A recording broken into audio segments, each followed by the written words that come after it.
んだんだもんな。うわー、筑波山かすんでるわ。あー、すごいな。砂ぼこりでかすんじゃった。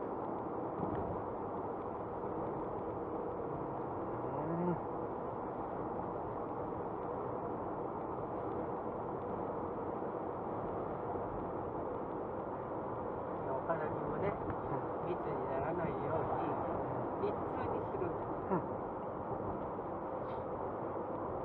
うわー、インディアン出てくるの。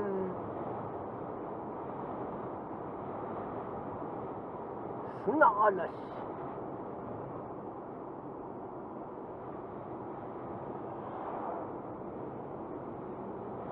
マギが、あれに書いてあったじゃん。一応何十年も来なかったことない。みんなスーパーとかネットかなんかで買ってるけど、うちは買ったことない。つきたての米だしな。美味しい状態で。うちいい加減で親卒業したっていいんだよ。なんだっけ、キリンですとかいうさ、あれの、ダモールドの方のさ、あれの親がさ、ある日突然、解散そうそう。なんで。